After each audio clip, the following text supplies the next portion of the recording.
What is up, everybody? It's the Raw Prospect Podcast. We are back, man. It's episode 50. Hopefully the best episode yet. I just want to take a moment, and just say thanks to everyone that helped us along the way, everyone who's listened to the show. We appreciate each and every one of y'all. Shout out to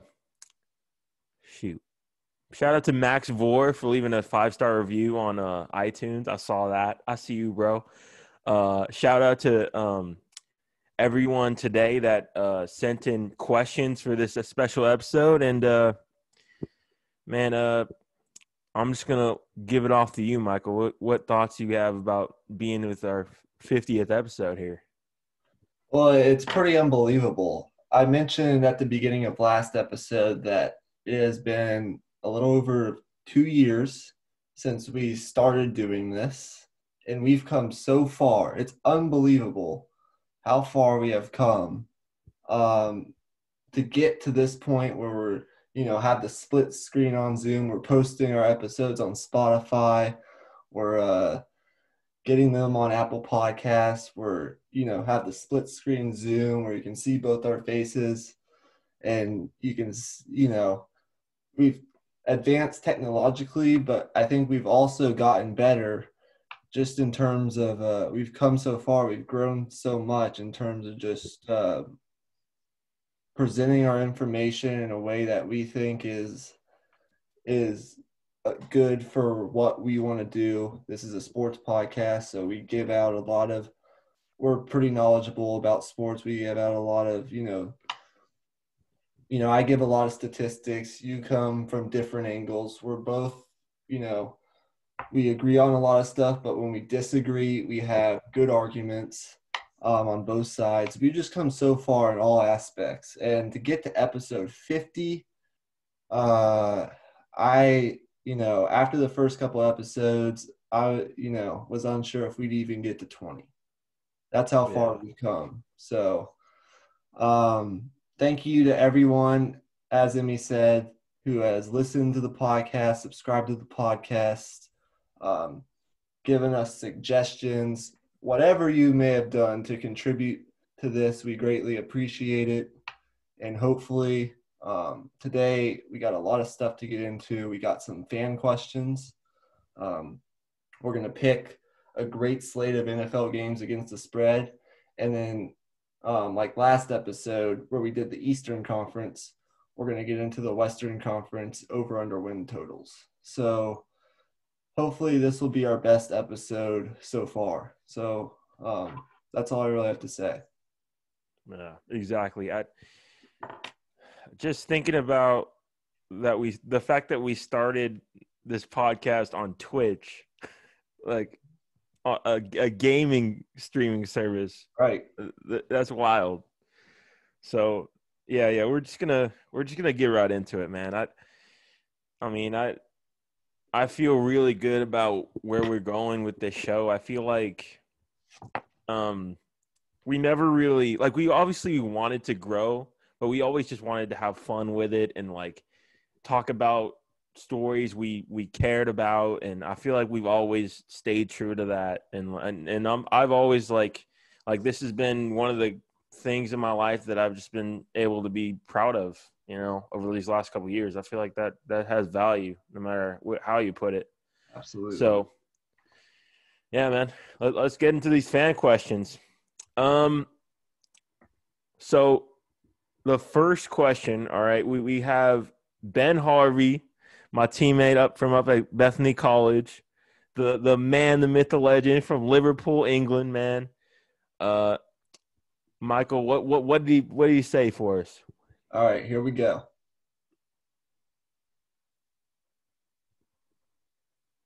Who do you reckon would win in a fight, a bear or a shark, Amy? All right, if you couldn't understand his accent, basically what he asked is, who would win in a fight, a bear or a shark? So I'll let you take this one first. Okay, well, so there's, just for context here, he texted after to clarify the location. So So this would be a fight in an octagon that's half forest, half water. So I feel like that plays a factor in it as well. But I'm taking the bear here. All right.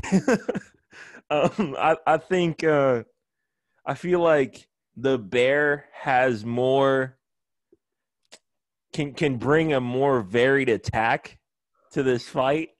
And he's got claws and shit, man. Like the shark, all he's got is his mouth. Like that's the only thing he's got. I mean, he got to jump out of the water and bite. Like if the bear can just like dodge and just slap him, he's done. He's done, man. Get him out of the water and he's done. You mentioned the location does matter. The environment does matter because these are animals and they thrive in different environments. I think the fight's going to come down to which animal or which mammal will be able to hold its ground better in the opposing mammal's environment. I think the bear has a better opportunity or better chance of surviving in the water with the shark and, holding its ground in the water with the shark because bears can swim. They're adequate swimmers than the shark would have on land in a forest. You know what I mean? So sharks are dangerous. And it, of course, I guess would come down to, what kind of shark it is. Because if it's a great white, that's a totally different story. Maybe the great white would be able to, I don't know, do something with that. But bears in the forest, that would be a total mismatch because sharks don't live in anything but the ocean. So obviously, okay. Yeah. So, and I think the bear could hold its ground in the water. So yes, I do agree. The bear probably wins. But if this fight happens 10 times, I bet the shark can get 2 or 3 of those. Yeah. For sure. Okay, so next question. All right. This is a question. This is the age-old question, okay? Every warm-blooded male has always wanted to know the answer, right? We're going to answer it right here and right now, all right? Tits or ass? Okay, this is a question from Brandon Hoff, old teammate of ours from Vandergrift golf days, Man, I think it's personal preference. I'm an ass guy. I'm an ass guy too. But so here's my thing. Okay, here's my criteria. All right, if I'm like rating a girl on attractiveness, I feel like a nice ass is what brings her into the baddie tier. When like if she has like medium sized breasts or like big breasts, I'm like, I feel like big breasts are more common, so it has less value to me. If I see a big ass, man, I'm like, damn, that's a baddie right there. All right, like, damn. So I'm on par with you. I think the tits are, they're less valuable than the ass. If we're gonna make if we're gonna make a sports analogy, if tits and ass were going for MVP, then the ass would win MVP. Yeah, for sure. Yeah. That's my take. Oh man, this is wild, bro. Oh man. But yeah. But there you go. Some people, there you go. It's personal preference. So yeah, for sure. And to the ladies out there, no disrespect, we're not like perverts. Please don't get the wrong impression. I've got nothing against a good set of tits, but if we're talking about tits versus ass for MVP, you got to go with ass. Oh yeah, for sure. Yeah, I think that settles it, man. I think that's the answer right there. Okay. Third question. This one's from Connor Lees. Bethany team captain, the man, the myth, the legend. All right. So he drew a giraffe for us. All right. And he wanted us to talk about his giraffe. And I was like, okay, let's do it. Okay, so looking at this giraffe, I got it pulled up right here. This is a high quality giraffe. I mean, okay. So the first thing I noticed, right, is like the spots on his body, right? It's like they're like shaped like well, and they like and like the legs look 3D and stuff, man. Like that's a good giraffe, and I think it's a baby giraffe because it's got like the twinkle in his eye. Yeah. I mean, Captain, you really outdid yourself this one, man. You really did a good one. All right. I did see the giraffe. It was about 100 times better than I could draw a giraffe. Same for me. I gotta applaud his artistic ability. That's very impressive. If you can draw, I got respect for you because I have no artistic ability whatsoever. So that's just coming from a guy who doesn't have any like competence in the art category. So very good giraffe. I don't know why you drew the giraffe, but we saw how John Morant was able to meet the new baby giraffe at the Wait, what? at the at the Memphis Zoo, and the name of the giraffe was Jaw Raff. So I don't know if you guys saw that, but it was all over the internet. So that giraffe kind of looks like Jaw Raff. We're gonna make a sports analogy. So good job. Like we always do. But hey, the captain is indeed a man of many talents, man. Shout out to you, man. All right. Next question is from Will Fraher, freshman on the Bethany golf team, Cardinals fan. His question, he writes in, he says, is Kyler Murray better than Lamar Jackson? This is a really interesting conversation. I really like this question. This is the first sports related question, weirdly. But I appreciate his question. I don't know who he is, and you said he was a Cardinals fan, so I respect this question. And you know me, if you've been listening to this podcast for any amount of time, you know that I hate the dislike the Baltimore Ravens in a very bad way, but I still respect the Baltimore Ravens. Right. I get where he may be coming from, but Lamar Jackson is better than Kyler Murray, and I still don't think it's particularly close.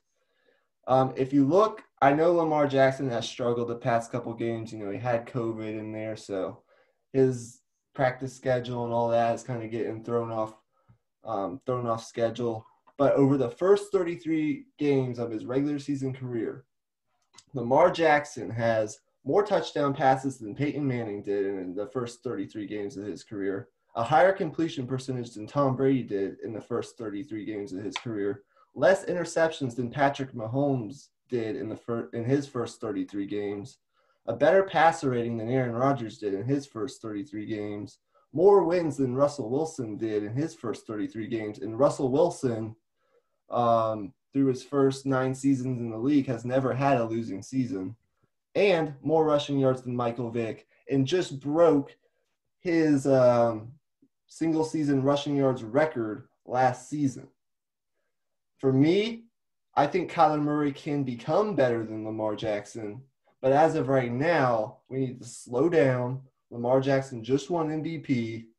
He's still, we saw it on, he can still, run. He's a competent passer. He needs to improve some in that category. He is a little loose with the ball at times, but so is Kyler Murray. I want Kyler Murray to make the playoffs first before we say that he's better than Lamar Jackson. If you look at it, I know Baltimore has lost like 3 of their past 4 or something like that.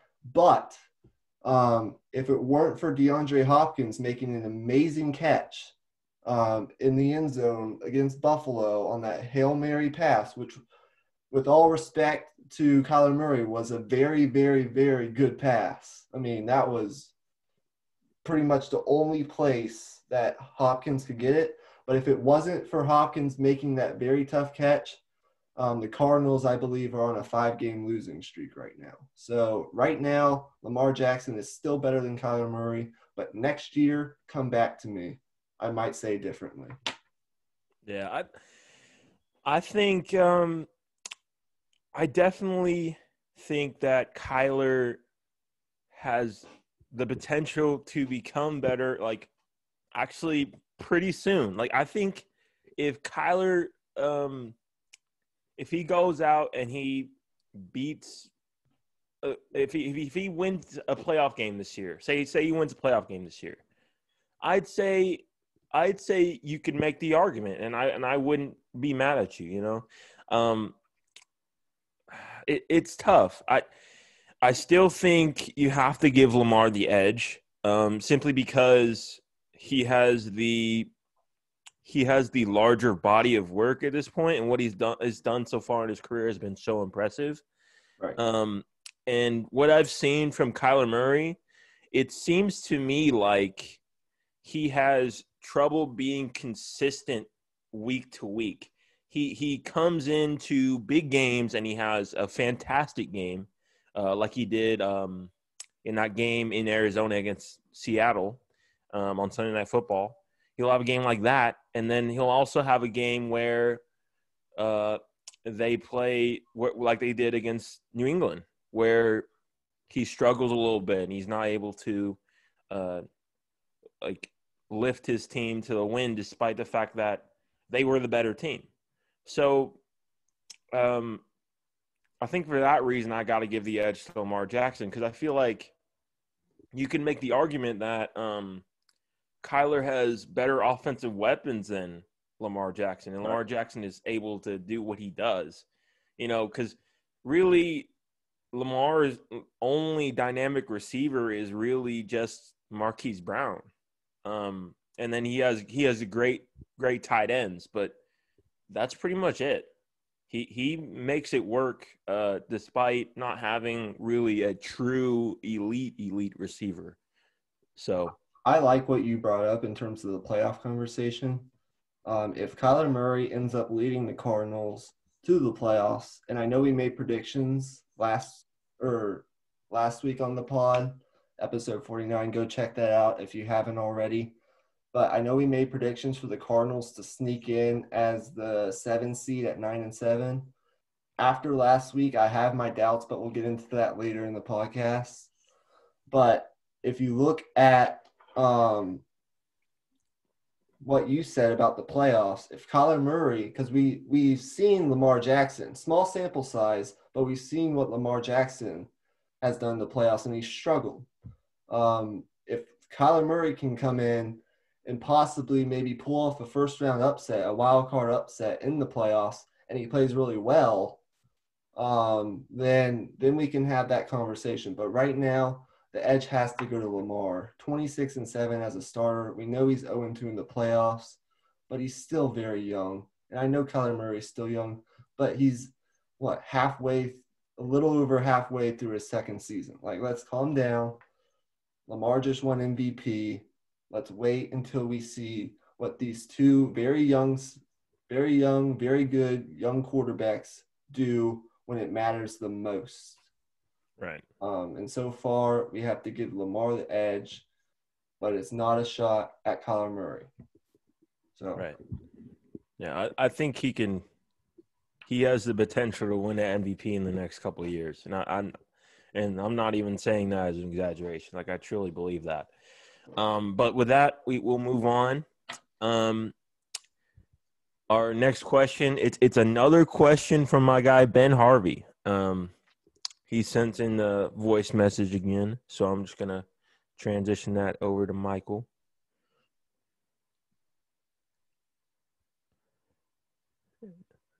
And Which one is it? well, you can play either one. I think they're both back to back on our list. So whichever one you play, we'll talk about that one. Here's If you one. had to put Wolfie on a footy pitch, what position would you put him? And then secondly, why would you put him on the bench? This is a question primarily for you. Right. Okay. So a little bit of context here. So Wolfie, okay. So our golf team, we have this, I guess, team tradition. Well, like basically once a week or once every 2 weeks, we'll head over to the wrestling mats and we'll play footy or soccer for you Americans out there. But so Wolfie is a senior on our golf team. He's got a skinny, wiry frame, but I mean, from what I've seen, he's not that bad at soccer. But here's the thing, though. First of all, why the frick would you make me a soccer coach? I don't know crap about soccer. So I'm going to put Wolfie in the starting lineup.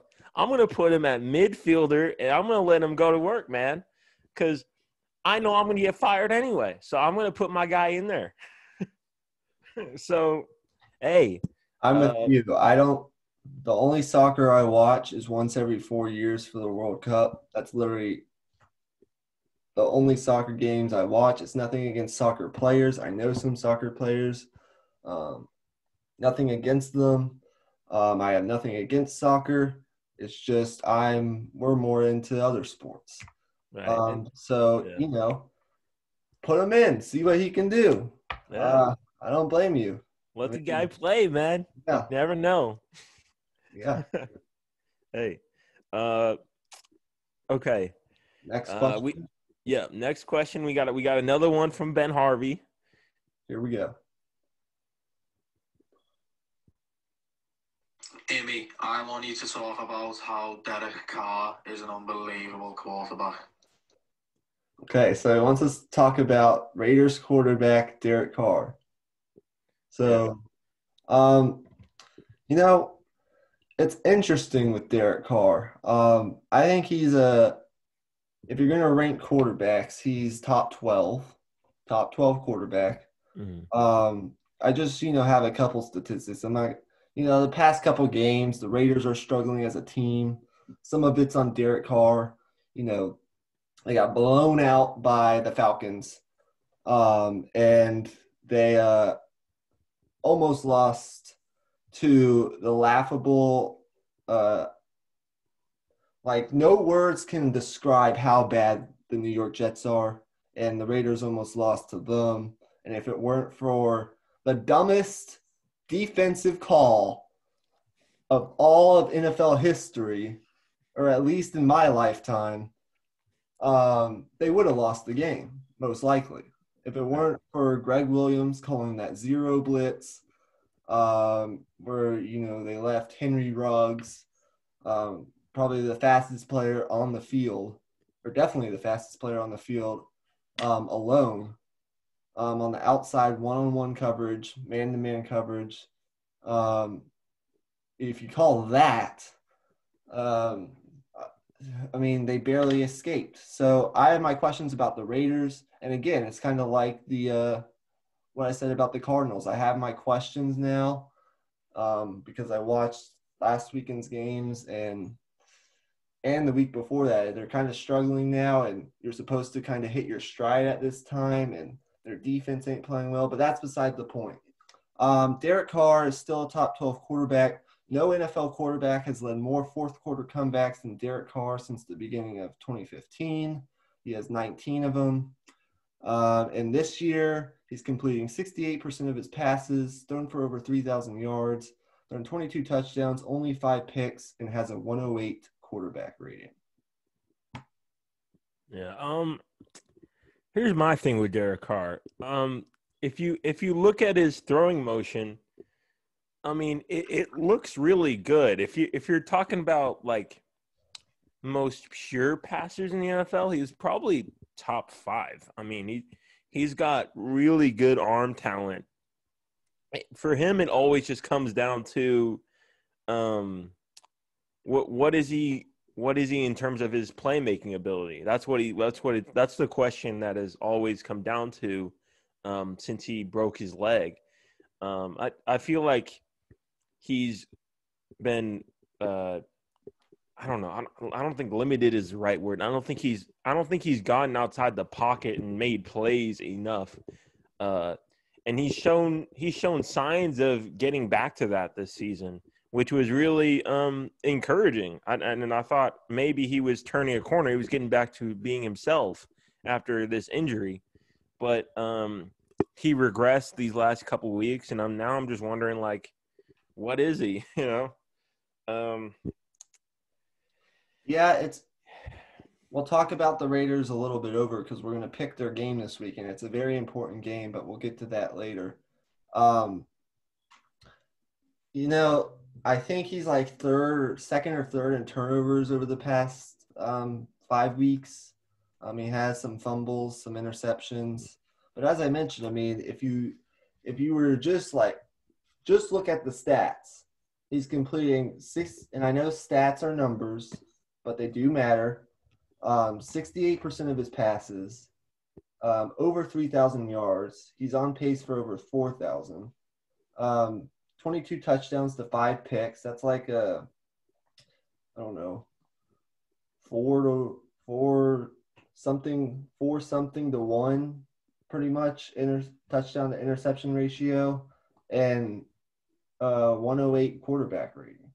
So if you just look at the stats, and you can talk about, team performance and the turnovers and all that stuff the past couple games, but pretty much every quarterback goes through a stretch of games where they struggle a little bit. And, if you watch the Raiders, they've had problems on their offensive line with COVID, so he's not getting particularly the best protection. They've had to switch out some of the guys on the offensive line. He's not playing with his I guess he hasn't been playing with the normal starters on the offensive line. The defense, he has to keep up with a defense that struggles. He plays in a division where you have, you got to face Justin Herbert, you got to face Patrick Mahomes, and, well, the Broncos are another story, but those two guys right there are pretty damn good, and they have pretty damn good offenses with pretty damn good weapons. So, he gets overlooked a little because he plays in the division with Patrick Mahomes and this young stud in Justin Herbert. But if you just look at the stats and the fact that he's pretty darn clutch, he has more fourth quarter comebacks than anybody since the beginning of 2015. Then he's a top 12 quarterback. He doesn't win as much as he should, but that can be attributed to other things.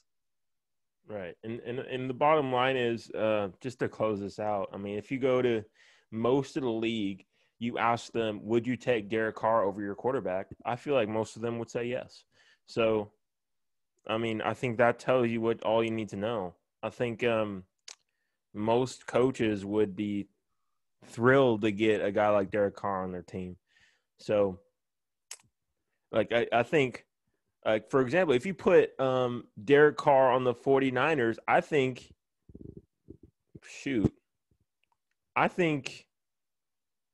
they would have won that Super Bowl last year. That's just me, though. It's possible. I mean, Derek Carr, like, if you went to a lot of teams in the league right now and said, do you want like you mentioned, do you want Derek Carr? Will you take Derek Carr over your current quarterback? I think there's probably 10, 12, 15 teams that would. At least half the league would probably take Derek Carr over their current quarterback situation right now. But, that can be a different debate for another day. Let's go to the next question. All right. So Owen McDade and Ute Mokink have questions about my Cowboys, right? So Owen writes in, he says, why are the Cowboys so bad? and Joop, my Dutch friend from the Bethany golf team, he says, when will the Cowboys play good again? I'm gonna address that question first. The follow-up question I would have is, do we want them to play good again, at least this season? I mean, that question should be no. Yeah, that's my take. So we have 3 wins right now. We're 2 games back in the division race. Our schedule's about to heat up again. I'm like, we can just, chill. And if we lose emphatically enough, maybe we can get that fat mother trucker, Mike McCarthy, out of the dang building. So that's a win-win. Okay, we can get a draft pick high, and we can get Mike McCarthy and Mike Nolan the heck out of there, and Kellen Moore too. Get him out. Get him out. Shoot. And the saddest thing is, I look on Cowboys Twitter, and everybody's blaming Andy Dalton. Everybody's saying all this bad stuff about him. Andy Dalton is what he is. Like, we knew that he wasn't going to come in and carry this team. He is what he is. He's a system quarterback. If you give him no offensive line and you give him a trash defense, this is what happens. I mean, we saw this in Cincinnati. It's the same result. So why are the Cowboys so bad? Well, it's a mixture of, I guess, having no off season and switching schemes defensively. That's a big. I feel like that was a big part of it, as well as just the injuries have just completely decimated this team. I didn't think our team was that great to begin with, but I didn't think our team was deep, but now we really know our team isn't deep. With all of our big contracts throughout this up and down this roster, we're just not able to keep the quality backup players around. So I feel like this year really exposed that, and maybe now we can figure out what the future holds. We can just look towards the future and see what we can do. Well, I'm not going to speak much about the Cowboys, just because you pretty much hit it on the head on all of it. But I will say that about the second question, when will the Cowboys play good again? Well, first of all, what are your standards for good? What does that mean? I know what a good football team looks like when I see it, but what would be good enough for you would be my follow-up question. And then the first question, why are they so bad? Well, I think like you said, it's a variety of things, and we could spend probably all day talking about the different things. We could make a whole separate podcast based on that, probably, or a whole nother episode. But technically, I already did. and technically, you already did. So there it is, right there. But I'm just going to give you a couple stats.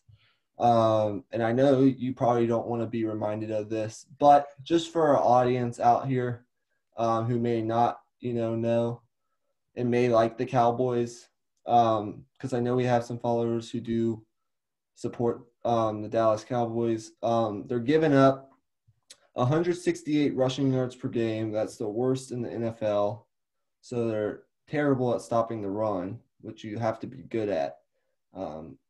To be a good team. If you look at the teams that are top 10 in stopping the run, and I could probably pull them up, but I'm not going to do it because we need to get moving with these questions. But if you look at those teams, I guarantee you 9 out of 10 of them right now are sitting in a playoff spot. So they can't stop the run. And if you can't stop the run, then you're going to struggle. That's going to open up the pass, and you're going to struggle to stop the pass. And if you look at it, right now, they've given up 393 points this year. That's the most in the NFL, and that's 35 more than the team that's given up the second most points in the league, the Detroit Lions, at 358. So I'm not taking shots. These are just facts. So, I mean, you got to do the basic stuff right to be a winning football team in this league.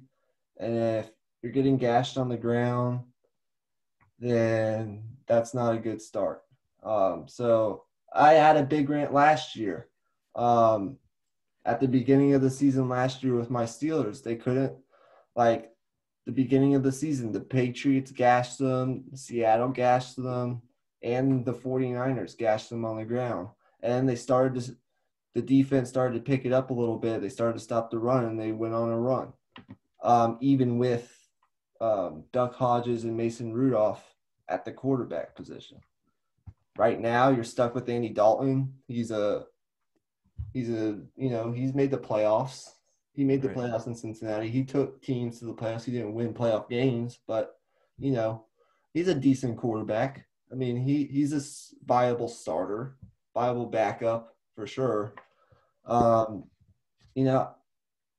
probably should just stop ranting at this point, but those are the facts. It all starts on the defensive side of the ball, in my opinion. The coaching, you definitely want to get rid of Mike Nolan. That experience obviously hasn't worked out. We can have an argument about McCarthy just because, all the injuries. It's kind of unfair to judge it right now this season with the COVID and all that stuff. It's far from a normal year, but the coaching has played a big role in this. But let's just move on before we get too long. Yeah, the facts hurt, man. Oh man, those stats are like daggers to the soul. Oh, okay. Moving on. So my dad sent in a couple of questions. So he says, who will be the best young QB in 3 years?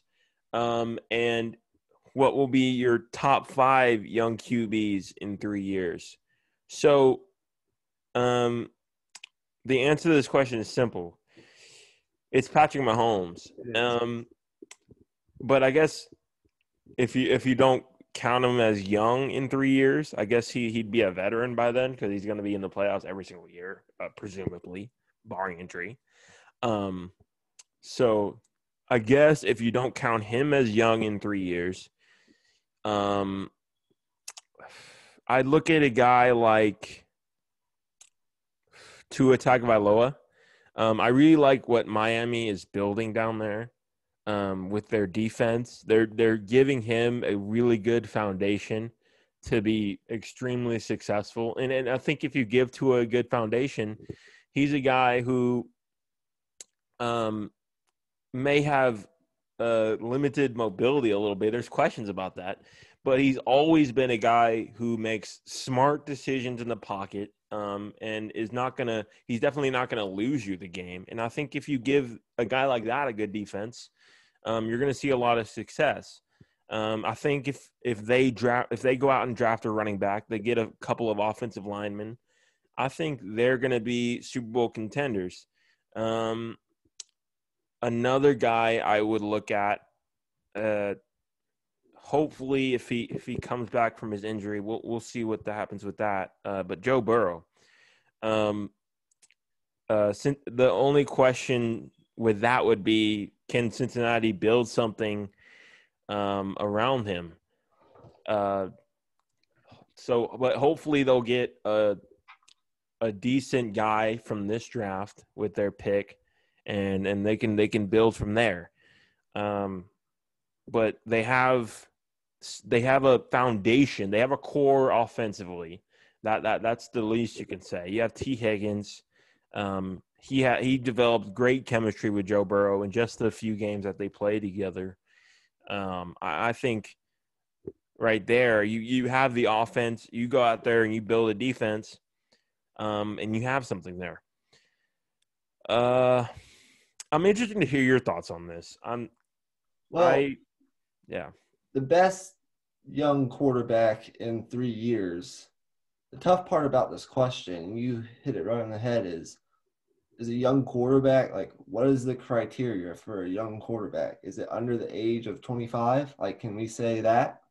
Like, do you have to play a certain amount of time in the NFL to be considered a young quarterback versus like a veteran? Like, but I will say this. My top 3 in 3 years, and I'm not counting Patrick Mahomes, Deshaun Watson, because these are all seasoned veterans by then.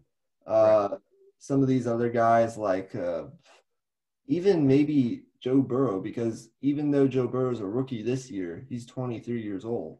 And in 3 years, I guess he'll still be on his rookie contract, but he'll be, what, like 26, 27? I mean, is he considered a young quarterback? Like, he's young relative to the amount of time he's been in the league, but he's not particularly young when you look at his age. The 3 guys I look at Kyler Murray. Right. I think he'll definitely be up there. I think what you said earlier when we were talking about the Lamar Jackson, Kyler Murray debate, I think he definitely could win an MVP in the next 3 to 5 years. I think he'll definitely be up there. I look at the guy playing in Los Angeles, Justin Herbert, big arm, very talented. That team has problems, and it's the coaching. But that's a totally different story for another day. Anthony Lynn needs to go. But once he can get a solid foundation, a solid coach, a solid foundation on that team, he has talent. I think he'll start winning more, and those statistics will matter more because he's putting up amazing numbers. And then the third guy, I'd have to think about it. I like the Tua idea. You mentioned it. He's a very smart quarterback, high football IQ. He's not going to lose you the game. I'll get into this later when we talk about the Miami-Kansas City game. But he's yet to turn the ball over, yet to throw an interception. Right. In the first 5 games that he started this season, which is very impressive.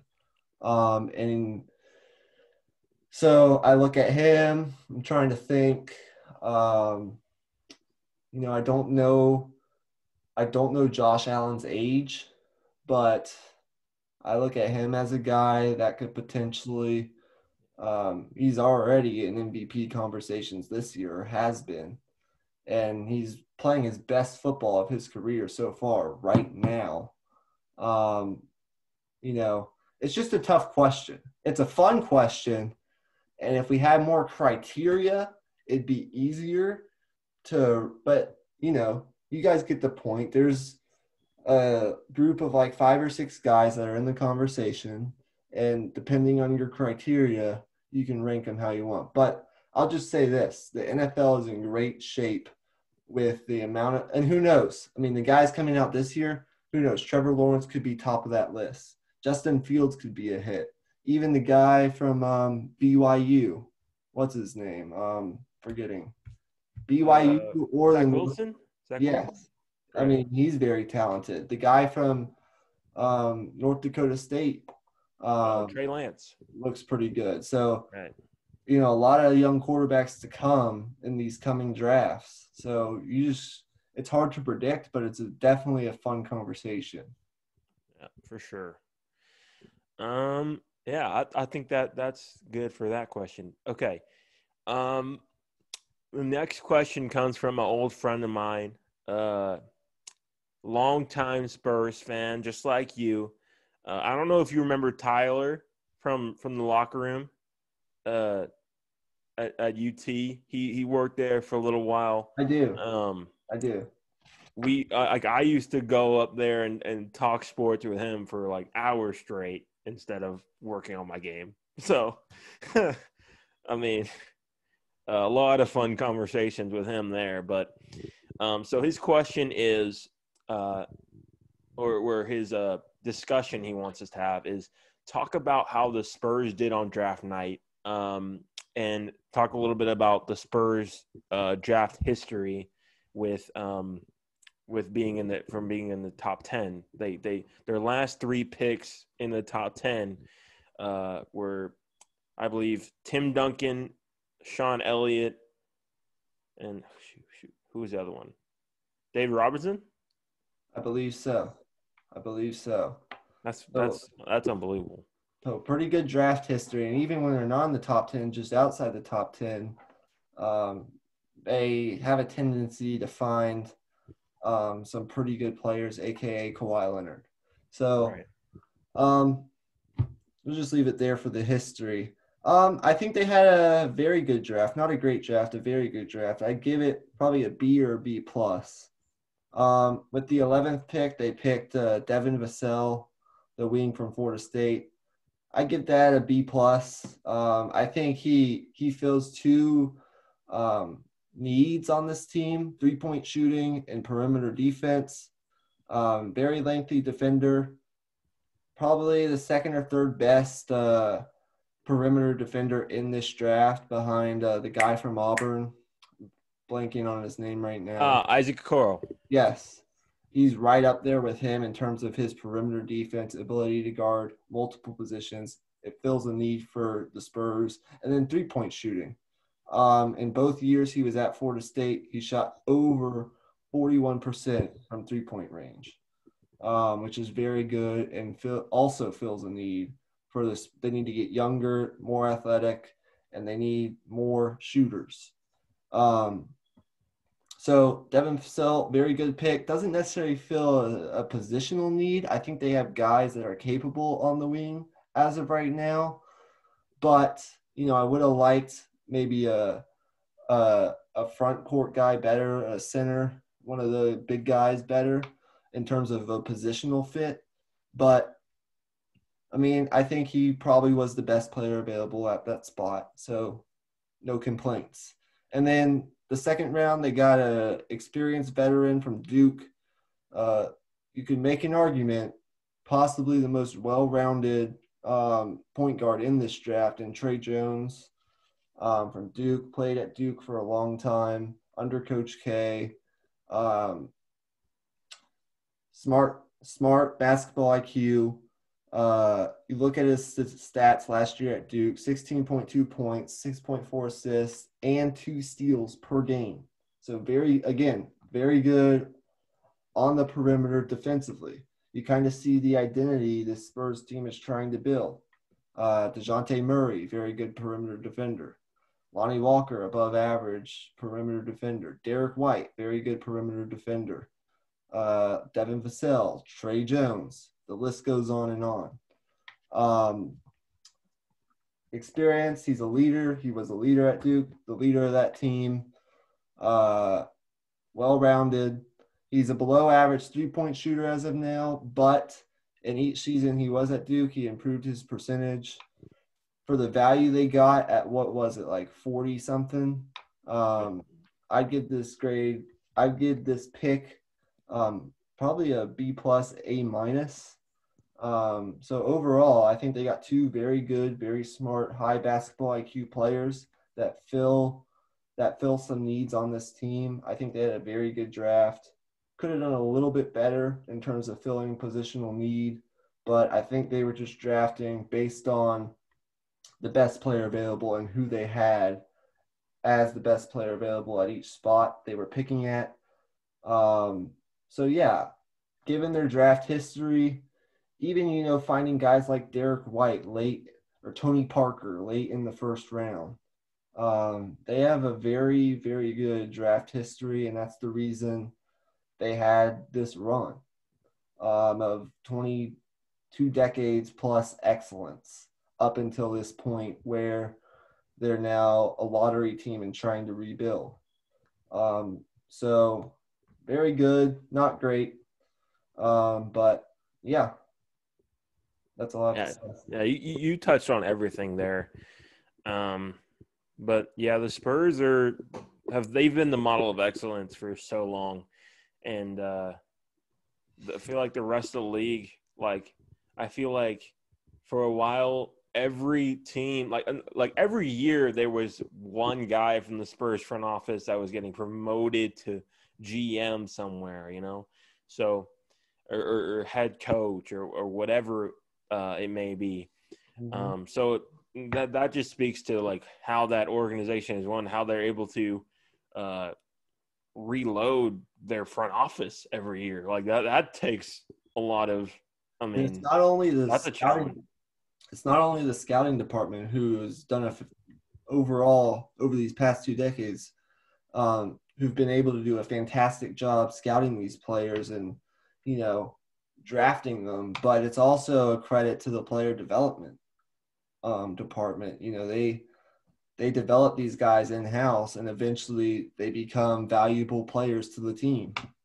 Whether that's stashing them in Austin with the Austin Spurs in the G League for a couple of years, and then bringing them up and slowly giving them playing time, or even drafting these guys from Europe and letting them play overseas for periods of time until they're ready to come over and help the actual organization. So it's a credit to the scouting department, the coaching staff, and the player development, whoever that may be. They've done a great job. Credit to them. It's a rebuilding phase now, but we'll get to that a little bit later when we talk about them and their over-under win totals for this season. That's all I have to say. All right, cool, man. Before we move on, though, shout out to you, Tyler, man. I really appreciate you watching the show, man. That's awesome. Hope you're doing good. Maybe we can see each other soon, man. Yeah. So, next question. This man's really clowning me on my own podcast. All right. So, the next question is from Hamanth, recent guest on the show. He asked, "Do you have a girlfriend?" And the answer is no. Okay, like it's simple. Like, no, I don't. The answer is no for me as well. Yeah, I'm not gonna spend a whole lot of time on that. That's pretty self-explanatory. His second question was a really interesting one. Which NBA team has the potential to be a dynasty in the next 10 years? Well, there is a man down in Dallas, and he's a bad mofo, right? I mean, he dabbles in the getting buckets thing, he dabbles. But here's the thing, though. The health is the biggest concern. So Luka and KP, really. Luka had the ankle problem early in the season. Like, I think December is when it happened. It was against the Heat. And then he was out for 2 weeks. And then, of course, KP, the whole year he was nursing he was slowly making his way back into being fully thrown into the starting lineup for every game, even back-to-backs. And then the torn meniscus happened in the playoffs for him, and that was on the other knee. So now he got the other knee having problems. So that's not good. He's 7'3", and I mean, like, leg injuries like that, they can derail a career, man. So that's the biggest concern there. But other teams, I think, could have dynasties in the next 10 years. I mean, I'm going to just throw the Lakers out there, right? I feel like realistically they could get 2 more of these titles, man. I with the way they're built, my question would be, are they going to be able to get enough young talent in the building and able to develop young guys? Because you're not going to be able to pay everybody, right? Like Kuzma is going to want his bag soon. Obviously, you just re-signed KCP, but that's going to be the biggest question to me is how much young talent are you going to be able to bring into the building and develop in order to reload each year? Because you're not going to be able to just get veterans every single year that are the same quality like you did this year. So the Lakers, I feel like that's an obvious one. But it really just comes down to free agency, and I feel like that's unpredictable. So, but I'm gonna shift it over to you, man. I want to hear your thoughts. What are your opinions on Denver?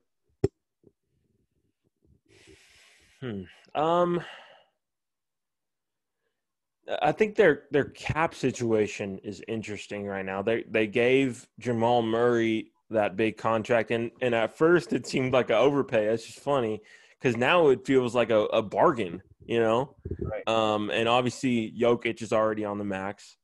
It really just comes down to Michael Porter Jr. Right. If he can be the true third guy, you can shuffle everybody else around. You know, if you got a big three that can build their chemistry together and get better and better over time, that's a great thing there. But I think they'll get tops one championship. I think when you look at the Western Conference, it's going to be really hard for them to get past some of these other teams. I think they can get one, but it would be really, really tough. Well, you know, I think it's interesting with Denver, and you make some very good points. I just wanted to get your thoughts because, I mean, if Michael Porter Jr. turns into an all-star, and then you have continues to develop into what he could be, grow into his potential, and you have Jokic and Jamal Murray. I mean, but the West is the problem, right? It's not necessarily Denver. It's you got to get through the gauntlet of the West. And if we're talking about teams that can actually get over the hump, because that's what you have to do to actually create a dynasty. I like what you said about the Lakers. As long as LeBron's playing, he's showing no signs of slowing down anytime soon. They're going to be right up there as long as they can get, like you said, enough talent, not just young, but just enough talent to surround AD and LeBron. Dallas is very interesting. Luka is a bad man. And, you know, with Kristaps, hopefully he can return fully healthy sometime soon. And then, you know, who knows if that man in Milwaukee doesn't sign a max extension with the Bucks. Look out. What happens? I mean, that's a automatic dynasty if he ends up in Dallas, but that's a different story for another day. We didn't really mention any teams in the East. I'm trying to think. Let's look at what do you think of Atlanta's future?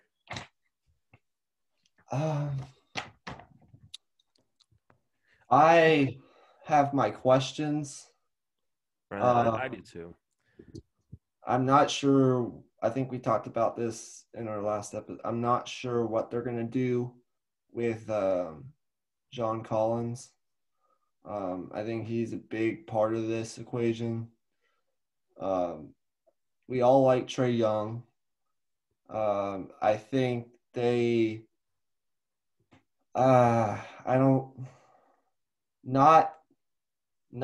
there's still a couple. I don't know. I really don't know. I have questions about a lot of their young players. Right. Here's my thing. Okay, so if if Cam Reddish becomes an all-star, I think that changes everything. But that's a stretch. He really struggled his rookie season. But, we've seen guys struggle their rookie season and become fantastic.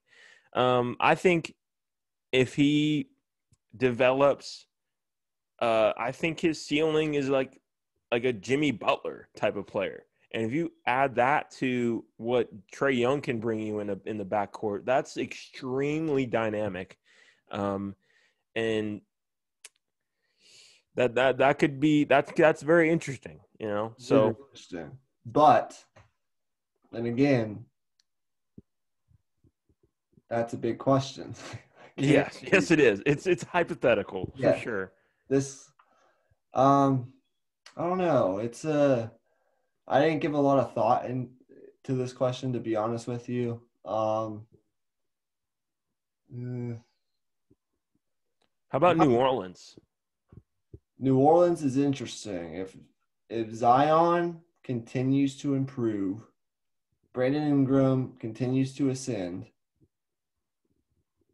they have a lot of talent down there that could potentially make a run 2 to 3 years down the road. I really like that team. I do too. I question. Okay, so one, their spacing. Brandon Ingram is a good shooter now. I think we can say that pretty confidently. They still have JJ Redick. Lonzo Ball, is he going to remain consistent? Is he going to come back and is he going to improve? Can he be that, I guess, third guy, I guess? I don't know. I don't know if you really can say that, but it's tough. I struggle to believe that they can bring in free agents to New Orleans. That'd be a tough thing for me to see realistically. Smaller market, hard to get free agents there, but yes, they're an interesting team, but dynasty, we have to see about that. We have to wait and see how that Drew Holiday trade works out, because they got a lot of picks from that, and they could possibly work a trade and trade for a star, and who knows? And then they're in business. They could go trade for a point guard. Like, for example, what if Portland crashes and burns, and all of a sudden Damian Lillard is on the open market, and they go trading. They trade the house for Damian Lillard, and they get Damian Lillard, and they got that big three. Then, boom, contender. Lillard, Ingram, and Zion. Oof. That would be nasty. The biggest question with that trio is health. But right. That's, this is all hypothetical. So right. That was just a random thought that popped in my head. But it's an interesting. Okay. Yeah. Okay. Yeah. Next question. I'll let you do this one. This is from your cousin. So. So my cousin, big Seahawks fan, he just wants to know what is the fate of the Seattle Seahawks this season. And we talked about this a little bit. When was our last episode? Last Saturday. Right. Yeah. This was the day before. They looked absolutely awful at home against the New York Giants. But, that's a different story for another day. I think Seattle has the potential, if we're talking about their ceiling, potential Super Bowl, but I think their ultimate fate is probably going to be a loss in the NFC Championship or maybe in the divisional round. It's going to all depend on matchups. Like, that's what we always say in the playoffs. We don't know who they're going to play. We think we know where the game's going to be played. But right now, the NFC goes through New Orleans. And as we know, that's a fast track. And if your defense struggles to stop people, I see a potential loss in the NFC Championship game in y'all's future. And the way that Russell Wilson is struggling right now, the way that offensive line was just absolutely dominated by a more physical, better, um, better prepared New York Giants team. It they're a very good, flawed football team. I right now, realistically, and again, it depends on matchups. I'd say losing the NFC Championship game. Right. I'm with you there. I think Russell Wilson is going to get his mojo back. I'm not concerned with that. I think it comes down to, you're right, matchups, and also can they just stay healthy? If can they be healthy at the right time? If you look last year, they didn't have a running back in that divisional playoff game with Green Bay, yet they still almost won. Um, so with this team, I think you have some playmakers defensively. You have something there. And I think if they can just be opportunistic and just get a turnover every once in a while, you don't have to like be world beaters or anything like that. I think if they can just bend but not break and just get a turnover here or there, I think this offense can do enough to get them to a Super Bowl. But I think the Saints would be a tough matchup for them. That would be a interesting one because I think Kamara would be a problem coming out of the backfield. And shoot, this is a tough question. I think NFC Championship. That's my answer. You make a really good point. I want to re-clarify. I think Russell Wilson. I mean, you don't want to face him in the playoffs. We all know his track record. We all know he's gonna get back to playing at a really high level, maybe MVP caliber level by the time the playoffs roll around in about a month. Um, but again, you don't have to be the Purple People Eaters to get to the Super Bowl. You don't have to be the 1970s Steelers, Steel Curtain, to win in the playoffs and win the Super Bowl. You don't have to be the, I don't know, the 85 Bears. 85 Bears. You just got to be able to make plays at the opportunistic times. When the plays are there to be made, and I know it sounds cliche, you got to make them. And I think it's going to come down to, if you want to get into the real X's and O's of it, it's going to be their pass rush. Can they generate any sort of pass rush? I think the addition of Carlos Dunlap has helped in that department. But again, you can't. They sort of have this tendency to get out physical by physical football teams. I mean, you saw what happened in the first LA Rams matchup. The Rams ran all over them. And Jared Goff was able to get into his play action. You saw what happened last week against the Giants. I mean, the Giants ran all over them. And they were the more physical football team. They won the trenches. If you're going to pull that crap against New Orleans, you're going to get run off the field, especially with that defensive line and that defense. So it just all comes down to what's their level of physicality, what's their health, and I guess what I mentioned is, can they make the plays when they're there to be made? Right. Okay. So moving on to our last, I guess, person to send in a question. He sent in 3 questions. So, let's cover the football ones first. So he says, who's more likely to get the last spot in the NFC, Vikings or Cardinals? Well, it's a tough question because I think part of this is you have to look at the remaining schedules. and see who they play and who they match up with and what games they could potentially win and potentially lose down the stretch. But I know we picked Arizona last weekend, and I think as of now, I think I have to stick with them just by a hair.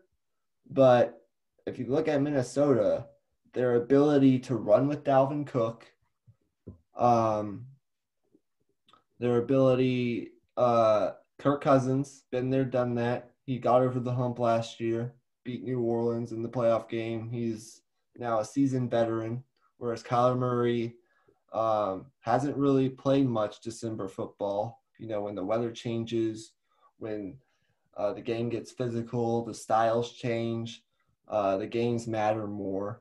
Kirk Cousins has been there. He's a seasoned veteran. Kyler Murray hasn't.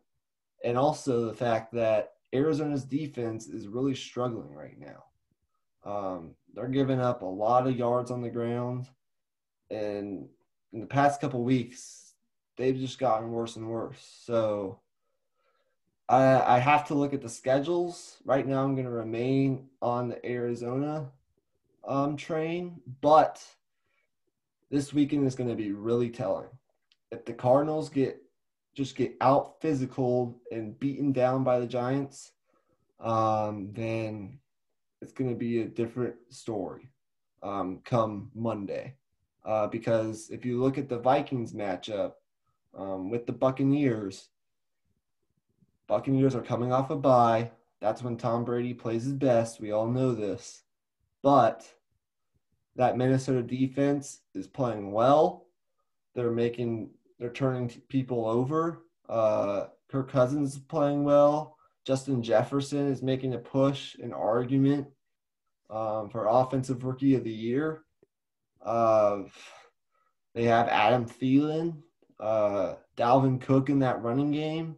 I mean, if they come out this weekend and either play Tampa Bay close and look competitive, or even pull off the upset, we're gonna have a different conversation come Monday.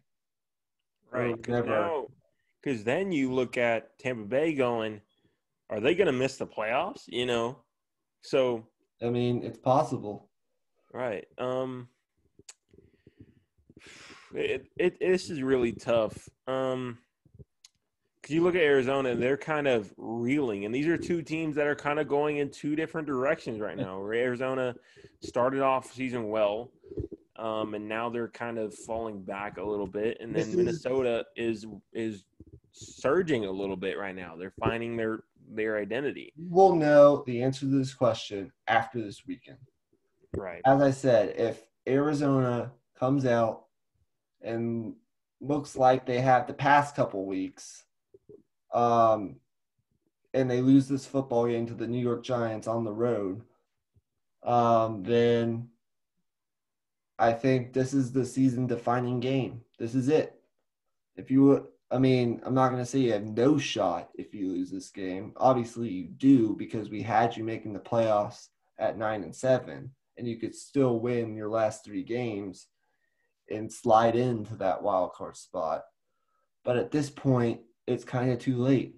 I mean, you are what you are right now as a football team, and it's hard to make adjustments, especially for a young coach like Cliff Kingsbury. It's not a shot at him, but right now, you are what you are, and you got to play with what you have.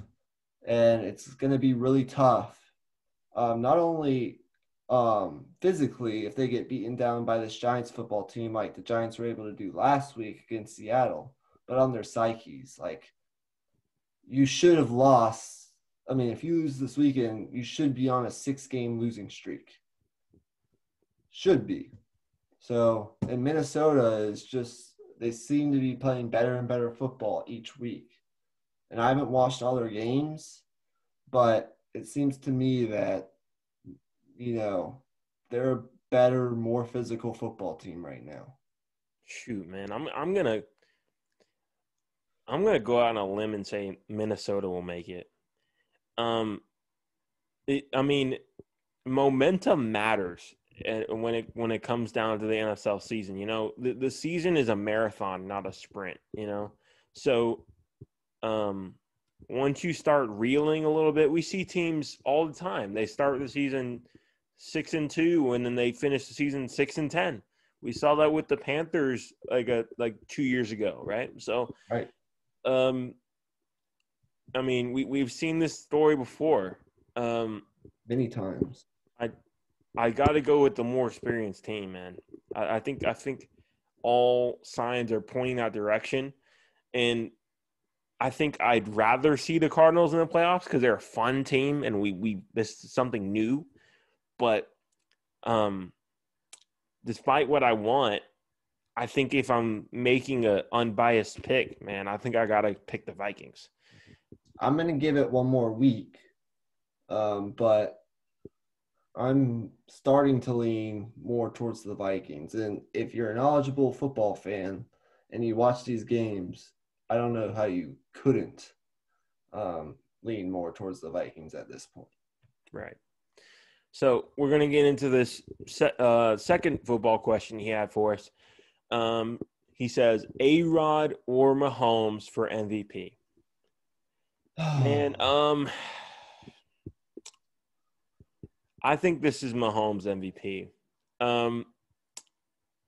If you look at what he's done, man, if you don't give him this MVP, I feel like you get into this like weird narrative wasteland where like you like didn't give it to him because you're like tired of how good he is and blah blah blah. Right. Like it's like the LeBron thing, right? Right. It's that narrative wasteland where he's the best player in the world, but it's like voter fatigue where you just don't. Yeah, and he's like, I don't really feel like it. But give this man his roses while he's here, man. He's in his prime and he's just balling. Okay, like he's like, I don't think we're gonna see an offense like this ever again. And he's the driving force of it. And I think we gotta give him his appreciation.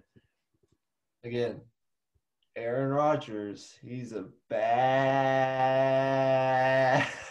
man, as Stephen A. Smith once said or has said many times in the past. Right. But That's what the Cowboys know about all about that. yeah. But and he's been fantastic.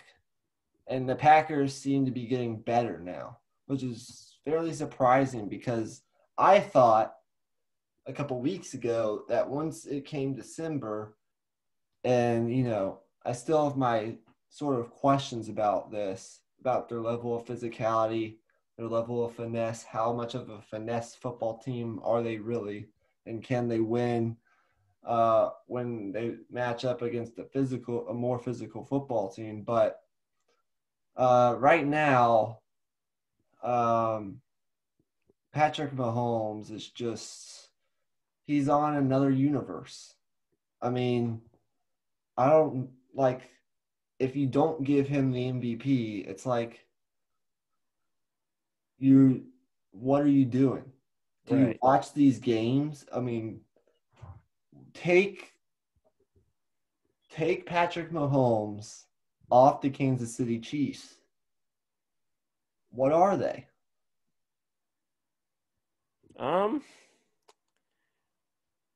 They're an 8-8 football team. Okay. I mean, 8-8 football team. They're 15-1. Well, no, not 15-1. They're whatever they are, 10-1, 11-1. But yeah. So we're talking about the difference between an 8-8 football team and, in many of the media's eyes, a heavy favorite for the Super Bowl. So I mean, look at the stats. Look at what he's done. He's already won a Super Bowl MVP. He's already won a regular season MVP. He's already won the damn Super Bowl, and he's in his like third year as a starter, fourth year as a starter. This is third year as a starter, man. He's barely third year as a starter, and he's already done all this. He's already thrown for more than 50 touchdowns in a season. He had the best touchdown to interception ratio, I believe, last season when he played. He had that injury. It's just like at this point, it's unfair. Like, Yeah. you saw a couple weeks ago against the Raiders. The Raiders scored. He had like a minute or so, and he made it look easy. I mean, he drove down the field, threw it to Kelsey in the end zone. The Chiefs win the game. Blah blah blah. Like, they've played a lot of close games lately, and if it's not for Mahomes, they lose a lot of these games. They lose probably all of them. How do you not give it to the best player in the world? Already first ballot Hall of Famer if he never wins another Super Bowl, based on just the statistical outlook. All due respect to Aaron Rodgers, in any other world, he gets this award this season, but I think it's like something 33 touchdowns and 2 picks with Patrick Mahomes. It's just, and both those picks came against the same team. Like, you can make the argument one of those picks wasn't even his fault. It's pretty clear and obvious in that Raiders game that the receiver was in the wrong spot. But we're getting into all the extra fluff that we don't really need to at this point. Yeah. Mahomes. Right. Mahomes. Period. Yeah, exactly. Right.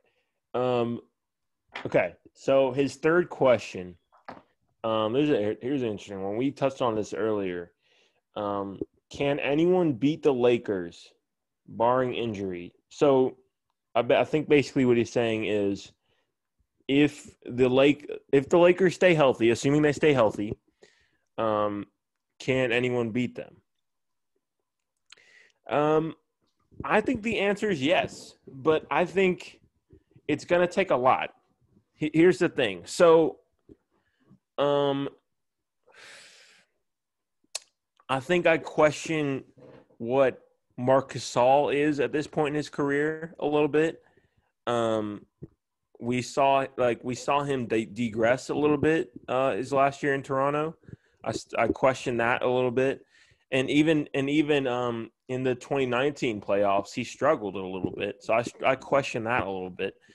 I said a little bit like 5 times, but Montrezl Harrell as well. He's your backup center, and he's struggled with on the defensive end in the playoffs. That was well documented. But who's your third center, right? That you let go of JaVale McGee for nothing, and you don't have Dwight Howard anymore. So,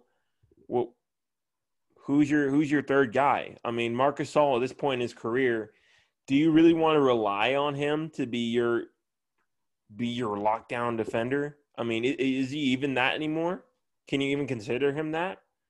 I guess really you're gonna have AD at the 5, but of course he doesn't want to play that position for some reason. So I think that's a big question there that nobody's talking about. But the funny thing is, that's really the only hole I can think of on this roster. I mean, this roster is stacked up and down. Can anyone beat the Lakers? Yes. But if the Lakers stay healthy, is it very likely that happens? No. Probably not. No. I get where you're coming from, but I mean, this is LeBron James and Anthony Davis. Like, yeah, who gives a crap about like one little tiny hole? I mean, a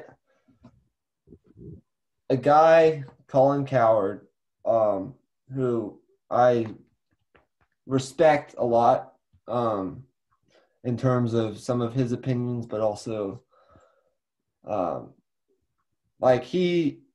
don't know, forget it.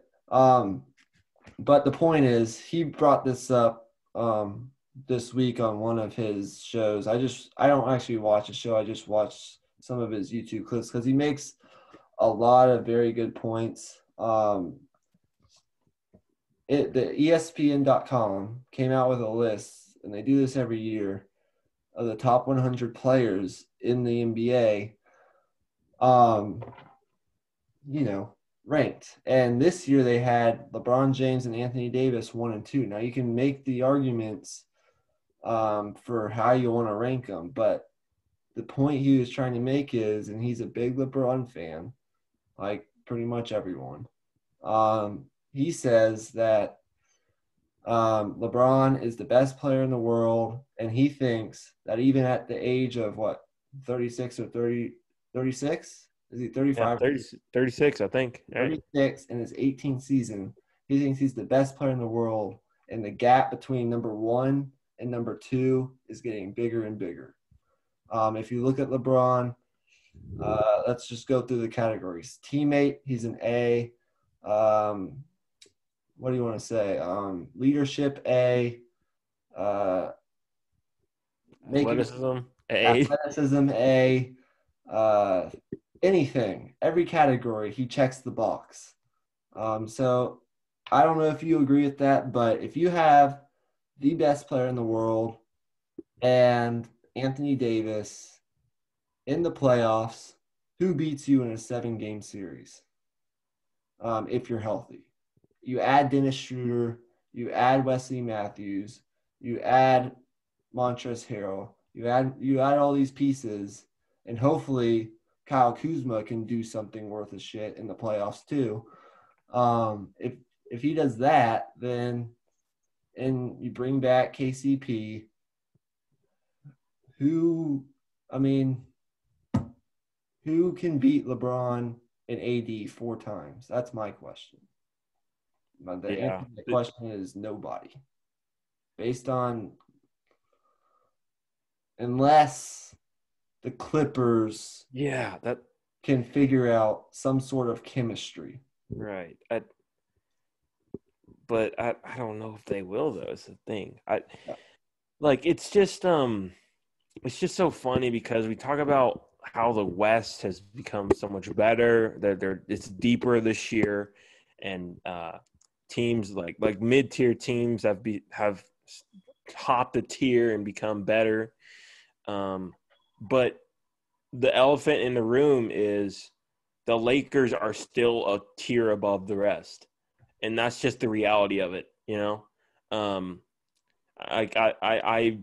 a wishful thinker, and I'd like to believe that the Mavericks are somewhere in the fold and they'd be able to compete if something came down to something. But the reality is, there's nobody in the NBA who can even slow down this duo. You know, it's just not going to happen. It's just not going to happen. I have a couple of questions, and I want to maybe modify what we're going to do here. We were planning on recording this podcast evening of Friday, right? December 11th. But we're actually recording it 2 a.m. on a Saturday, in case y'all don't know. So we have a lot to get to. I don't know what time we're at on the timer right now. But what are we at? We're at hour 30. We're almost hour and 30. Okay. So yeah. I'm thinking that, and I don't know what you want to, I don't know if maybe you disagree, but since the NFL games are on Sunday and the NBA season still doesn't start for another 2 weeks. I know preseason started tonight. I didn't watch any of the games, but do you think we should just stick it out and make this a super long podcast? Because I know the Western Conference talk is going to take a long time. Or do you just want to pick these 6 games against the spread. We can make it relatively quick, probably 30 minutes, make this a 2-hour podcast like last time, and then just make a totally separate pod for the Western Conference. What do you? Yeah, I think we should do that. That's what I was thinking, but I didn't know like what we would do. Like I was thinking like, wow, these questions are taking a lot more time than we thought originally. But so we said this at the beginning of the pod. Thank you guys so much for sending in those questions. That was an awesome segment, probably one of our best segments ever on this podcast. A lot of good questions, a lot of funny questions. As you saw at the beginning, that just we went really in depth, I think, on all of those, even the funny ones. Maybe more in depth than we probably should have for the sake of this content. But thank you so much for everyone who's sending questions. Hopefully, we'll do this more in the future.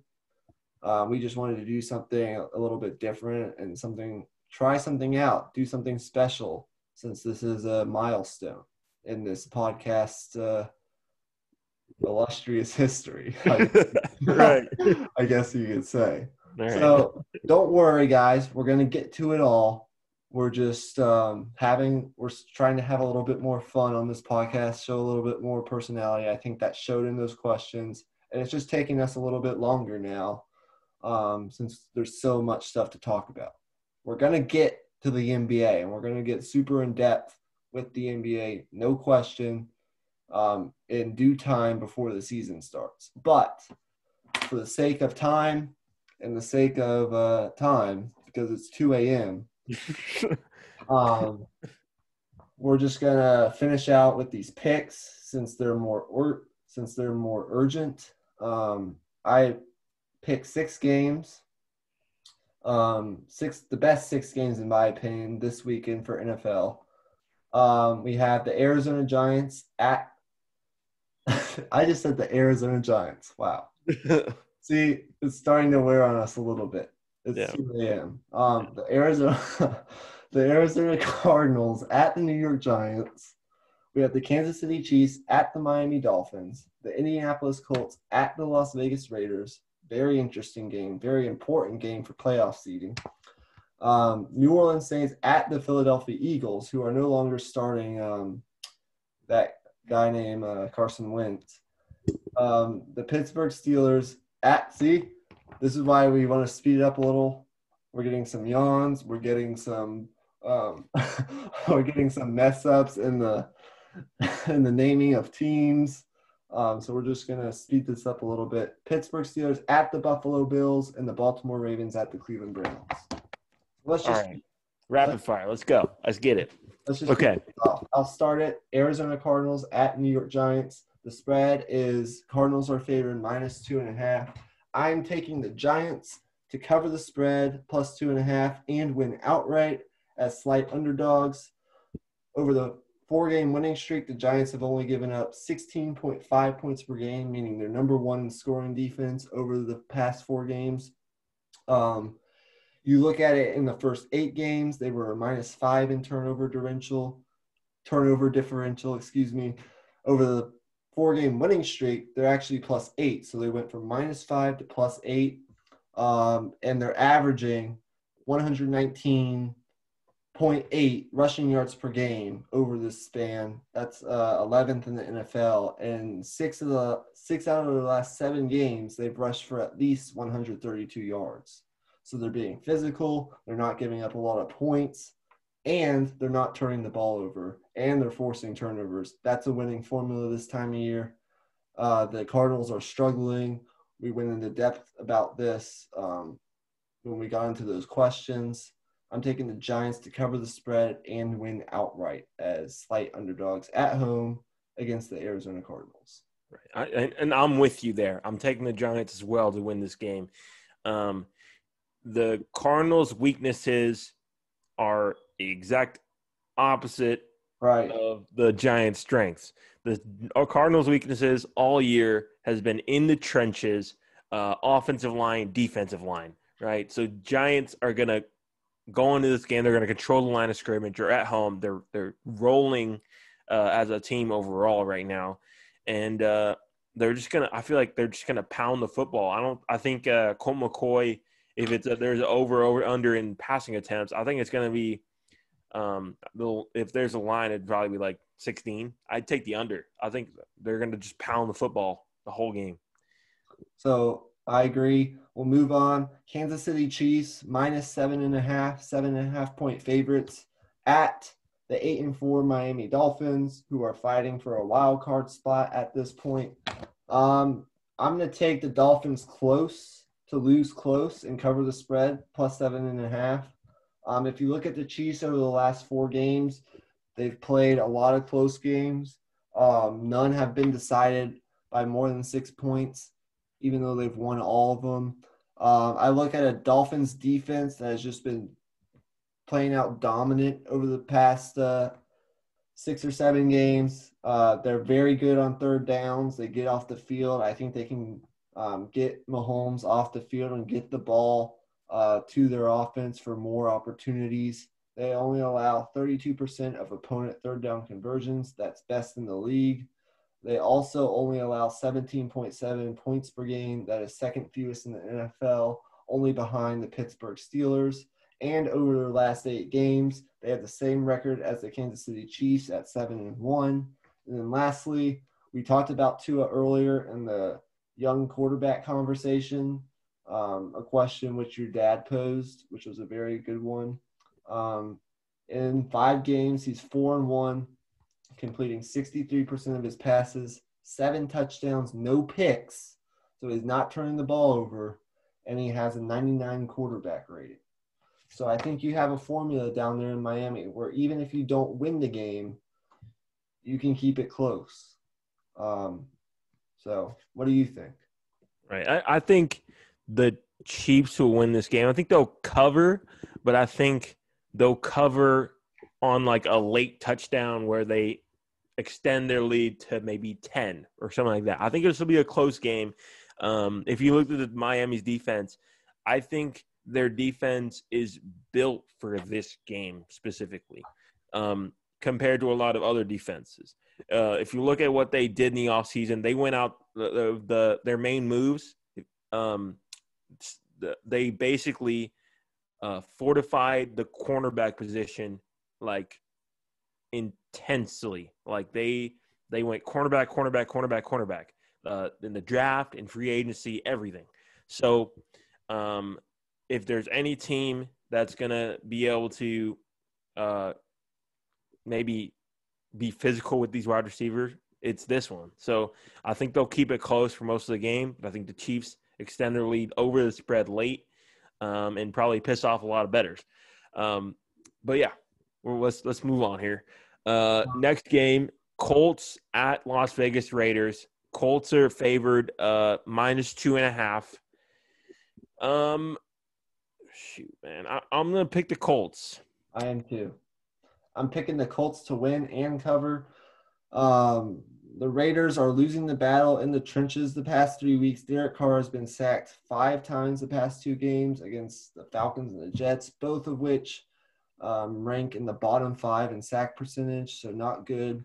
Offensive line play hasn't been good. They barely beat the Jets. The Colts are getting healthy on defense. They're getting linebacker Bobby Okereke back and safety Kari Williams back from injury this week. They got who they get back last week? Forrest Buckner. Yes, they got Buckner and back. Their other linebacker, I forgot his name. And yes, so they're getting healthy on defense. That's the strength of this football team. I think they can be able to dominate the trenches. This is a very important game for playoff seeding. Who's going to get that number 7 seed? So I just like the Colts are trending in an upward direction. The Raiders are kind of slumping here the past couple of weeks. So we'll make that quick. Do you have anything to add? If you look at the Raiders, they struggle rushing the passer. And if you look at where the Colts are strongest offensively, it's their offensive line. So I think they'll protect Phillip Rivers. And I think maybe they'll be able to get more opportunities down the field than they would in other games where there's elite pass rushers and then he's not mobile. So uh, I think they'll win this game pretty handily. I think this is a good matchup for them. I do too. And it would be a big win for them in terms of the AFC playoff picture. Okay, the New Orleans Saints, the number 1 seed currently in the NFC, taking on the Philadelphia Eagles in Philadelphia as 7.5-point favorites. I am picking the Saints to win and cover. We're talking about this dominant defense against a rookie quarterback. They are second in total yards allowed. They're second in rushing yards allowed and fourth in passing yards allowed. I think they're the first overall defense just in terms of defensive efficiency. I think Jalen Hurts will make some good plays. I think Philly could potentially keep it close for maybe like the first half or so. But I think this New Orleans football team is just too good. Right. I agree. I think Philly's going to come out. They're going to show some fight. Jalen Hurts is going to bring the juice offensively that this team hasn't had. And I think their defense is really going to show to be really good this game. If there's for the over under, I'm not sure what the line is there, but I would take the under for this game. I think this is going to be a low scoring game. And I think the Saints will pull away late.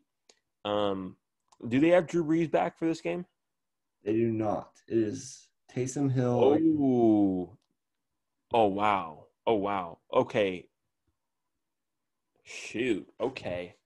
That changes everything for me. I think, okay, I still have the Saints winning, but I'm going to pick the Eagles to cover. I think the Eagles still believe they can make the playoffs. And they still have the remnants of their championship team. Like they're still like the pieces are still there. There's like they still have that really good pass rush. Their secondary is okay. And I think if they can put together a good defensive game, they could possibly win this game. I wouldn't be surprised. It's an interesting game. Just because of the quarterback matchup. I think Jalen Hurts has a chance. Based on what I saw last week, I would not be surprised when he came into the game against Green Bay. That game was pretty much out of reach until they put Jalen Hurts in the game, and they scored two touchdowns and made it a game there late before Green Bay, and Aaron Jones scored a late touchdown to basically put the game away. They made it a game with Jalen Hurts in there. I think they could do that again against the Saints. I just think, I mean, if you look at it, the past 7 games without Drew Brees, they're 7-0 against the spread. They're Sean Payton versus Doug Peterson, I think, is kind of a coaching mismatch. And this defense is showing no signs of slowing down. So I wouldn't be surprised, but, we can argue about this all day. Let's just move on. All right. I think this is the game of the weekend, but I might be biased. Pittsburgh Steelers at the Buffalo Bills. Buffalo comes in as a 2.5-point favorite over the 11-win Pittsburgh Steelers. I hope I'm wrong, but I'm picking Buffalo to win and cover the spread, 2.5 at home against the Steelers. Here's what I'll say about Pittsburgh, and this is all you need to know. They become too reliant on Big Ben, and that's a bad thing if you look at the history of the Steelers with Big Ben Roethlisberger. When Ben Roethlisberger, in his career, throws 40 or more passes in a game, okay, which he's done each of the last 5 games. In each of the last 5 games, he's thrown 40 or more passes, and in some cases, 50 or more passes in some of these games because Pittsburgh can't run the ball. When he does that in his career, throws 40 or more passes, the Steelers are 51-48, barely over a 500 football team, a 52% winning percentage. They're a mediocre football team when Ben throws over 40 passes, basically is what that's telling me. When he throws under 40 passes, though, Pittsburgh, 104 and 24. When he goes under that number, they win 80% of their games. Basically, they're the Patriots when Ben doesn't have to throw the ball a ton. And right now, he's having to throw the ball a ton because their run game is non-existent. Last week against the Redskins, they had 14 carries for a very fantastic 21 yards. So I think this has the potential to get kind of ugly. The injuries are piling up on the Steelers defense, and that's really the strength of this football team right now. Joe Hayden has a concussion. We know Devin Bush and Bud Dupree have gone down now and are out for the season, but even their replacements, Robert Spillane and Vince Williams, are going to be out for this game. So there's a huge question at middle linebacker. They did trade for that Avery Williamson guy against the Jets. From the Jets, he was actually one of the Jets' decent players, but I'm not sure if he really is gonna be the quarterback, really capable of being the quarterback of this defense. The hope is T.J. Watt can have a monster game and kind of solidify his case for Defensive Player of the Year, and that Alex Highsmith, the rookie, can create some pressure on Josh Allen, and maybe Minka can create a couple of splash plays, turnovers, whatever it may be. But the injuries are starting to pile up. They're not running the football well. They're being too reliant on Big Ben, even though he's still a very good quarterback at this point in his career, considering the circumstances coming off the elbow injury. You just can't. It's not a winning formula this time of year to throw the ball 45, 53, 55 times a game. Like, it's just not going to work. Not going to cut it. And by the way, the Bills right now rank first in both third down conversion rate and fourth down conversion rate. So if Pittsburgh's going to end up keeping this game close, it's going to come down to whether or not they can get the Bills off the field on those third downs and fourth downs, if it comes to that. But a little long-winded since I'm a Steelers fan, but I just laid it out for you. When Roethlisberger throws 40 or more passes in his career, he's a 500. He has a 500 record, basically. When he doesn't, when he throws less than that, he wins 75, 80% of his games. That is what it is. I originally was going to pick the Steelers, but I think you actually changed my mind. I actually didn't know that Devin Bush went down. I thought they still had him. But I thought with James Conner coming back that they could get their running game back going. But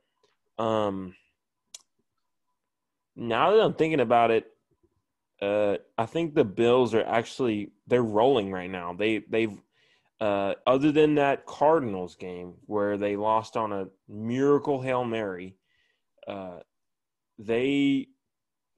think they would have won 6 games in a row now if they won that game. Josh Allen's playing the best football of his young career so far.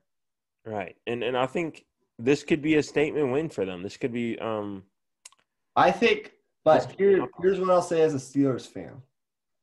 I think there is such thing as a good loss here for Pittsburgh. If you can come out, create some sort of running game, like rush for, let's say, more than 50 yards, like take a step in the right direction. Right. Like 20 rushing attempts, over 50 yards. You have some semblance of a competitive running game. The receivers can catch the balls when they're thrown to them. That's been a big problem as of late. They lead the NFL in drop passes. As talented as they are, they do drop a lot of passes. That's played a part into this struggling offense the past couple weeks.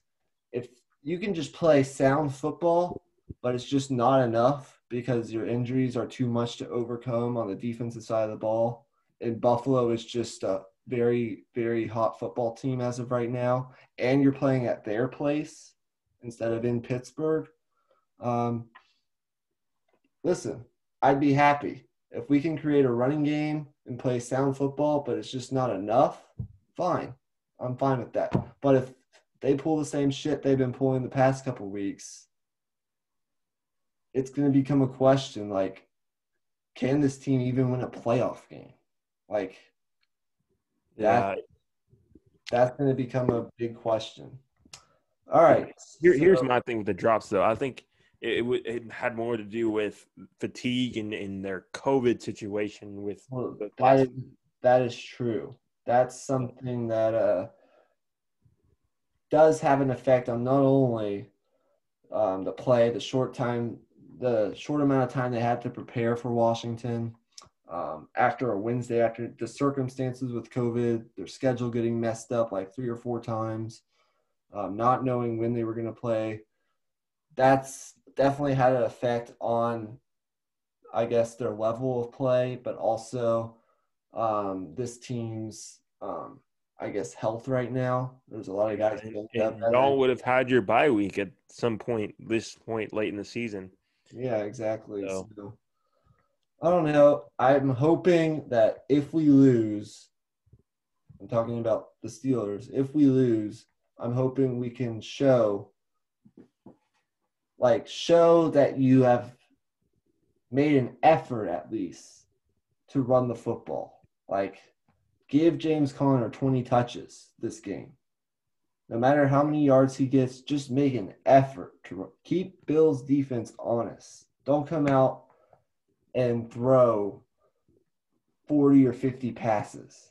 It's just not going to work that way. All right. Moving on. Not going to rant there.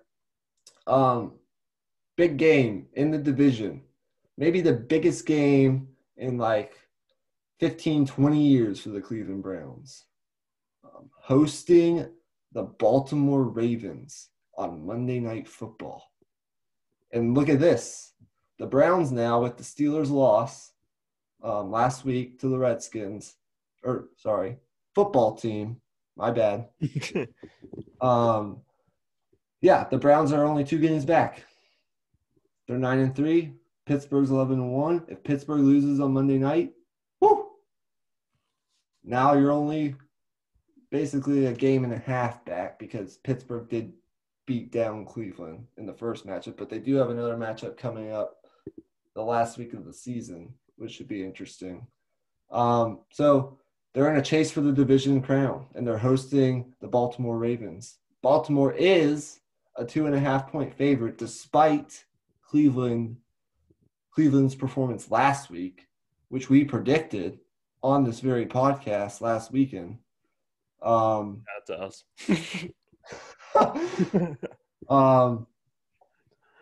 I'm actually, and maybe this is because I'm rooting for Baltimore in this game. I don't do this very often, but I'm rooting for Baltimore, and sometimes, it just gets in the way. Because Pittsburgh needs Cleveland to lose if they don't want to lose hold on this division. But yes, I do think that Baltimore is going to win and cover. And the reason is the Browns, yes, they may be 9-3, but they actually have a minus 15-point differential through their first 12 games, despite the fact that they're 9-3. That's the worst by any team with at least 9 wins through 12 games in NFL history. Impressive win against the Titans, but the Titans, they have no pass rush. And when you give Baker a clean pocket with all those weapons, that's what you get. I think Baltimore and the defensive coordinator, I should know his name, but I don't. I'm blanking on it right now because it's 2:30 in the morning. I think his name is like Dennis Allen or something. Something like that. Yeah. But anyways, yeah, when you give Baker a clean pocket, that's what he looks like. Like if you give him the weapons, you give him a clean pocket, you give him what he needs, he can do that to you. And you don't create any pass rush. But, when he went against Pittsburgh, oh, what happened? Oh, he got sacked a bunch of times and, threw a couple interceptions, one of them a pick six. When he went against Baltimore way earlier in the season, wow. And in 5 games against Baltimore in his career, he's 2-3, so not terrible, but he's only completing 57% of his passes, 8 touchdowns, 7 interceptions, and only an 80 quarterback rating. So this is the division rivalry late in the football season. So you're not throwing any surprises at Baltimore this game like you did Tennessee last weekend. Right. Both these teams know each other inside and out. It's going to be a very interesting game. I'm hoping Baltimore wins, and maybe that played into my prediction. But, hell, Cleveland, there's a strong possibility. Why are you laughing at? I'm just thinking about what I'm about to say. I'm about to drop a bomb on you, man. But, look, Cleveland is this is the biggest game they've had in 10, 15 years. More like 20, maybe even 25. Whatever you want to say. But hey, Cleveland, this is for you, okay? All right? I'm a believer, okay? I'm a believer, all right? And you know what? 3 weeks ago, I would not have made this pick, but I watched I have NFL Game Pass, and I bought it like accidentally. Like I bought it thinking that I could watch all the games live, but apparently I could only watch replays of them. So yeah, I can only watch them after the fact. So I went back and watched the last 3 Browns games, right? Baker Mayfield, he's playing a lot better. And okay. I watched that entire Titans game, right? That was the best game of his career. No doubt. So he and this is just eye test, right? He's had games before where he put up numbers, right? He's had those games before. We've talked about this on the pod. But he didn't just put up numbers against the Titans. He shredded them. He dotted them up the whole game. So I think this scheme, whatever Kevin Stefanski is doing, whatever he's cooking up down there with Baker, no pun intended. I think it's really like I think he's really starting to buy in, and I think the play action game, I think he's found his niche in the NFL. I think they finally found what he's best at, and I think it's going to show in this game. And here's what I'm going to say about the Ravens. I still question what they are offensively. I don't think they fixed anything against the Cowboys last week. I think they just played a trash team. I guess it's yet to be seen, but I still have questions. I think you could see Myles Garrett have a big game. They lost their left tackle, so I think you could see Myles Garrett have a big game in that department. I think it'll be a close game. I think it's not as simple as I think the Browns will win by a lot, because I obviously don't think that'll happen. I think obviously the Baltimore defense is still formidable. They're still really, really good, and they'll get to Baker Mayfield a few times. They might even force a turnover or two. But I think this scheme Cleveland is having right now, it's really working. And I think this Cleveland offensive line is better than what they were at the beginning of the year. And I think Baker Mayfield's mechanics are better than what they were at the beginning of the year. All good points. I just think that when it comes down to it, like, okay, you beat Tennessee, right? Mm-hmm. You beat them pretty good. The final score didn't tell the story of the game, right? Mm-hmm.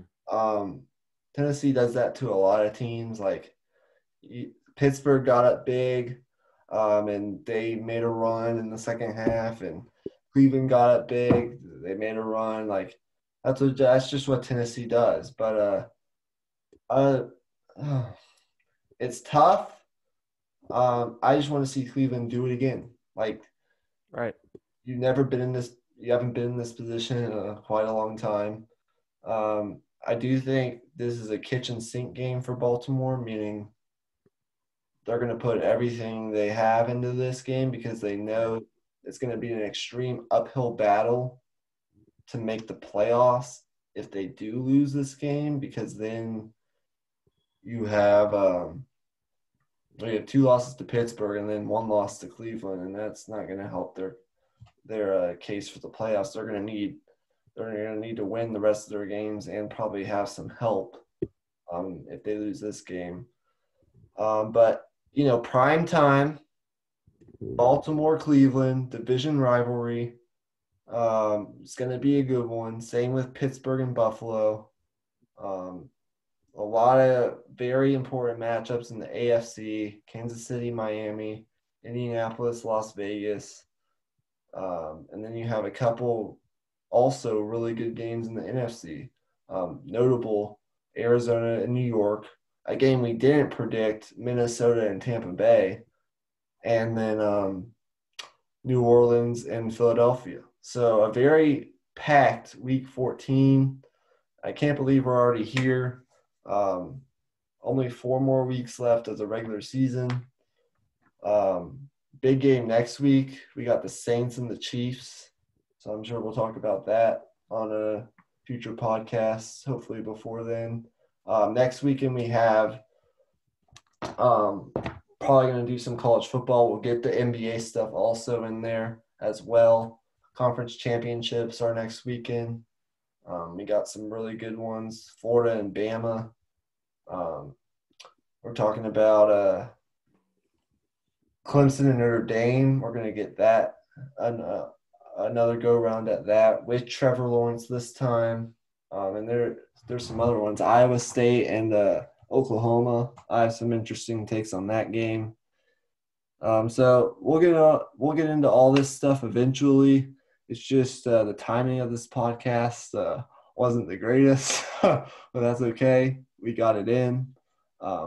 Like I said, more content coming at you in the near future. Probably give us a couple days, and then we'll probably be on again. Do you have anything you want to say? But I think that's going to do it for episode 50. Yeah. Here's to the next 50, man. The grind's not going to stop. We're gonna keep trying to get better. Yeah, and it's been a fun ride. But it's 2:40 in the morning, and it's time to go to bed. And we just hit the 2-hour mark. So again, we appreciate all your questions. Thank you. If you do end up listening to this, we greatly appreciate it. Leave a 5-star rating and review. Like and subscribe. Do all those things that we say every time. And for all of you, I hope you're staying healthy. Keep staying healthy. Hopefully you're getting off school or whatever you may be doing. Take care of yourselves. We'll be back soon. And if you made it to this point in the podcast, good for you, bro. That's wild. Let's go conquer another 50. Hopefully it doesn't take us quite as long. Yeah, hopefully. This is a pretty long time, but that's okay. Yeah. I think we're going to start to do this more consistently. So with that's it. Imy Nixon, Michael Wayne, signing off at 2:41 a.m. on a Saturday morning. Peace.